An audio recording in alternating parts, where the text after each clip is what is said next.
Hello there and welcome to another video. I'm going to be looking at some transfer targets, even though I said that I wouldn't, but I really do miss making videos. I really do miss making videos, and it gives us something to talk about, perhaps as a potential thing to look forward to after this whole pandemic and virus possibly ends, whenever it ends as well. Different setup today because I've actually got my microphone and obviously the computer screen as well set up because I've got time to actually do it now that I'm at home a lot more. Listen, if any of you have got any ideas of anything that you would like me to talk about, I've got other things that I can talk about in general, in terms of making videos and stuff like that. But if there's anything that you would specifically want me to talk about, maybe different sports or things within football as well, there's a couple of things that I'm going to talk about in a different video about salary caps and stuff like that that people are, the conversations are talking about at the moment.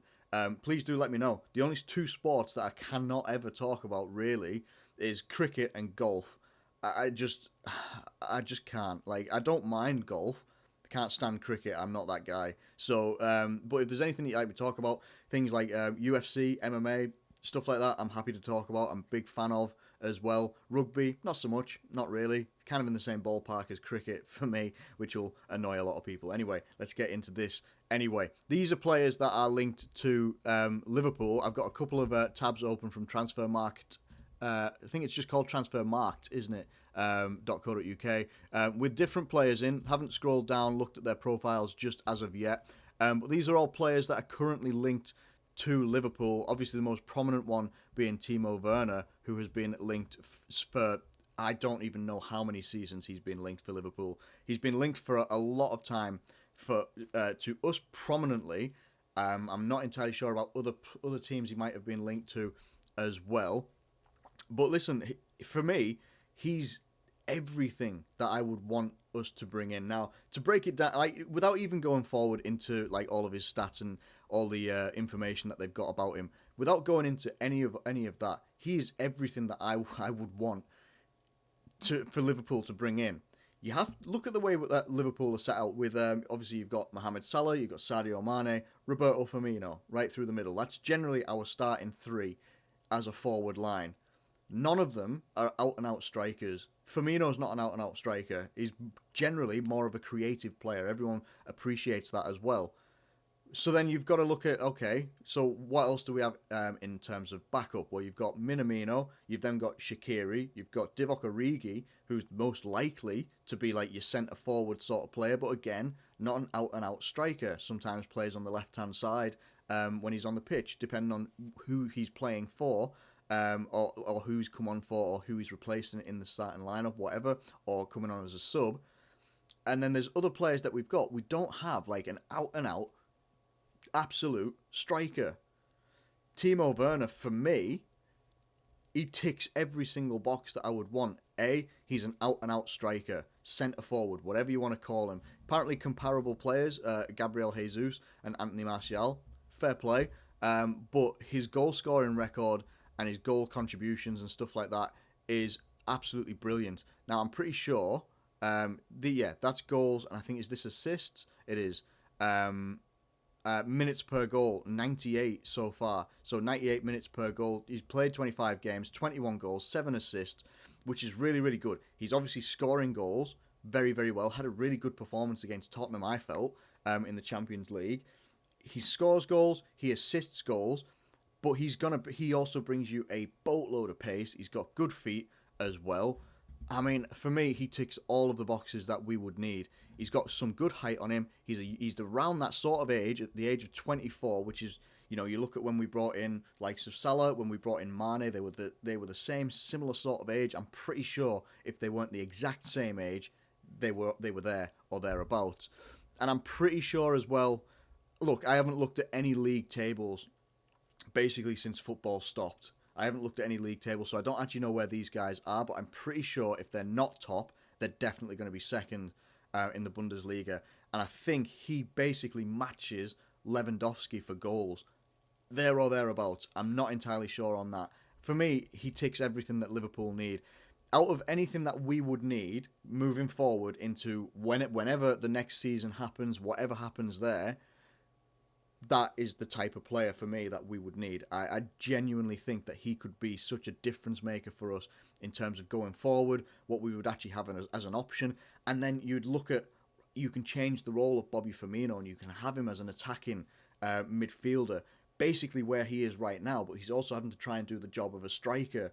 And then you also take a little bit of the goal scoring, burden off Sadio Mane and Mohamed Salah. I think this would, if we can do it, this would be an absolute priority for me to get Timo Werner in. And I know a lot of Liverpool fans as well would generally be very on board with this as well. So let me know what you think in the comments below anyway about this one. He's the one, like, out of any centre forward that I could think that Liverpool could go in for, he's the one that he's generally the only one I can think of. Adama Traore. Again, 24 years old, plays for Wolves. We've seen him play a lot of times. Like, if you don't just watch Liverpool games and you watch this guy play, he's just been absolutely brilliant this season. His stats don't do him justice, in my opinion. 4 goals and 7 assists. But what he does in terms of going forward, and the first time I actually saw him was when he was at Middlesbrough. And again, his fee isn't. He just didn't go for that much, in my opinion. He is just a fantastically, unbelievably quick player. Very, very fast player. The only downside to Wolves, the only downside to Traore at the moment is still getting that end product in front of goal. But he has improved on that drastically since the last time I saw him playing at Middlesbrough when they were in the Premier League. He has improved massively. His passing is a lot better. His use of the ball is a lot better. The ball at his feet, he's very much a lot better at. He's got very good feet. He's a very athletic individual. He's basically built like an American football player, but like on a shorter scale. And he's just got such good control over his low centre of gravity. And then in front of goal, he's come up with very, very key goals as well. Key goals that he scored against Manchester City as well, that downed them. I think it was 2-0 or maybe 2-1 that game finished, whatever it was. He would be very expensive though, because his contract doesn't expire until 2023. That's another 3 years. So he would be an expensive player. He'd be looking around the ballpark, maybe 70 to 80 million. What a transfer market's saying in terms of transfer. I mean, that's not going to be right. 22.95 million, there's no way. Last updated on the 8th of April, no way. Come on. You cannot seriously be saying he'd only be like 23 million. You'd be looking upwards of about 70 million with his contract and everything like that. I'd love to see him, not as a replacement for a Sadio Mane or a Mohamed Salah. I'd love to see him come in for quality depth. Let me know what you think in the comments below about that one as well. Ferran Torres, wouldn't mind seeing another Torres at Liverpool, even though the last one absolutely crushed my soul when he left. This is a player I don't know anything about in terms of I don't remember seeing him play. And I'm just being totally honest with you there. I don't actually know, what is he with Valencia at the moment? He's with Valencia at the moment. Contract expires in 2021, so that's another year. He's 20 years old. Prominently a right winger. Apparently his current market value is 40.5. Oh, let's have a look at Traore's. I didn't actually see that then. No, yeah. Never mind. So his current market value is like nearly double of Traore's. Is that just purely based on his age? I don't know. Some people are probably going to have to help me out on that one, because I don't know. I don't know much about this player, but it's someone that we're linked to. Maybe it's one of those loose links that we have. He's played 25 games in La Liga this season, 4 goals, 4 assists. Not bad for someone of his age. You know, it depends who he's got around him, who he's playing with. Champions League, he's got 2 goals, 2 assists as well. 1 assist in the Copa del Rey. So I mean, you know, he's a developing young lad. As I say, I don't know anything about him, so maybe if someone can clue me in on him, that'd be really cool. And let me know what you think of this one as well. Diego Carlos. Now, Sky Sports, when they talked about Diego Carlos, he's a centre-back, and they said, quote, that he would be the ideal centre-back partner for Virgil van Dijk. I'm going to cut in on that one and say people's disrespect for Joe Gomez is unbelievable. Joe Gomez at times this season has been better than Van Dijk. There's been some times when Van Dijk's not been on it like he was last season, but Joe Gomez has been absolutely fantastic, and he's been very, very good. He overcame a very difficult injury from last season, came into this season, and Joel Matip has barely had a look in, and Joel Matip was fantastic last season. He was really, really good. Now, Joe Gomez is definitely the partner for Van Dijk. But what I like about being linked to someone like Diego Carlos, he's 27 years old. He plays for Sevilla at the moment, a team that I remember from the Europa League.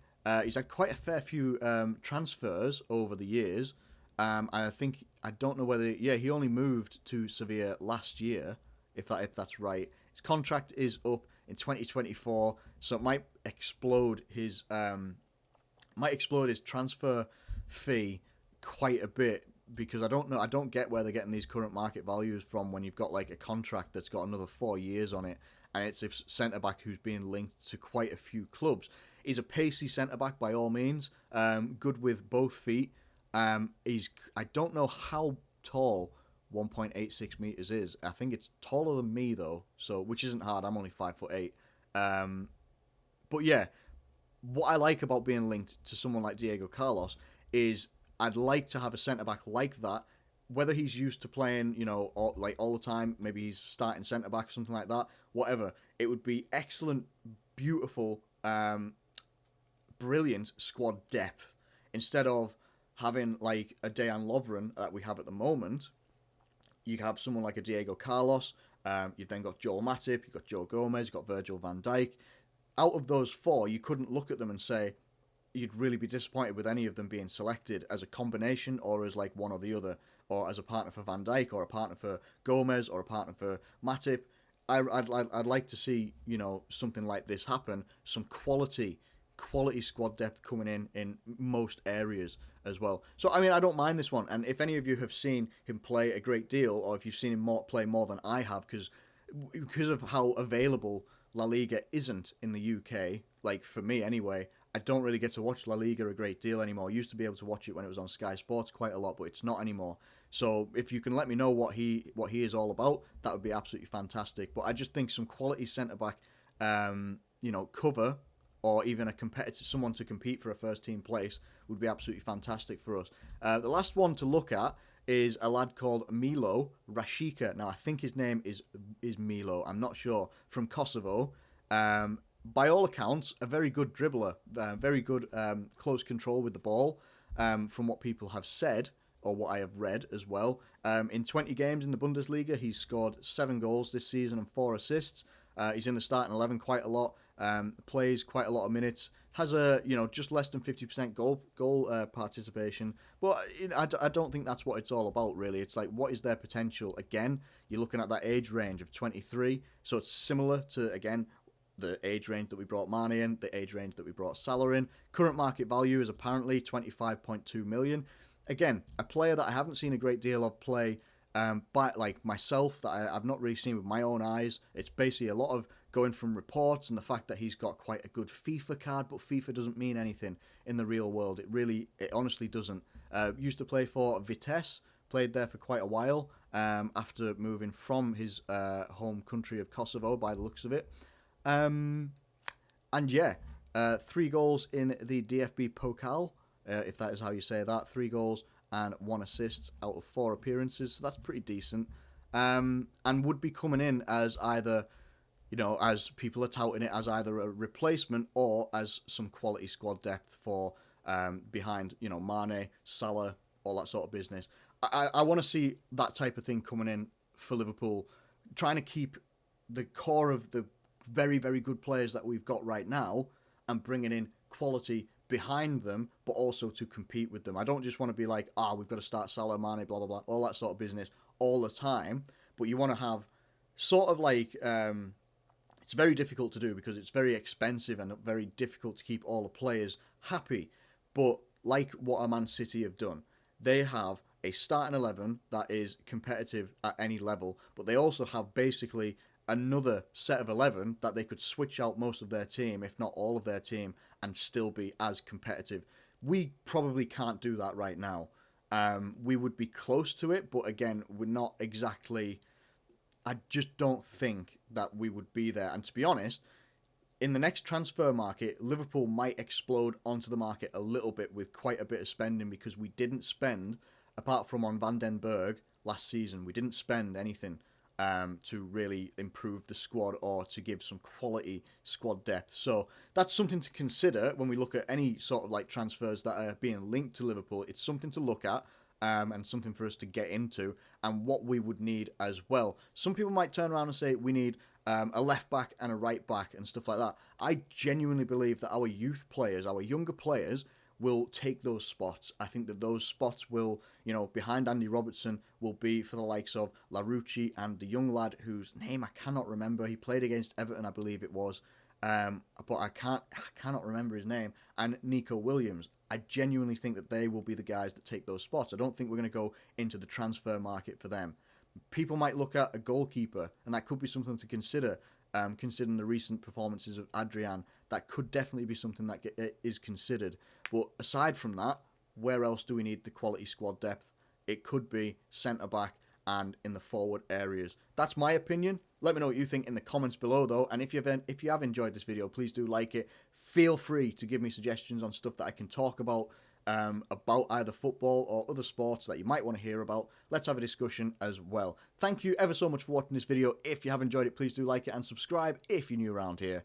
Thank you once again, and I'll catch you later.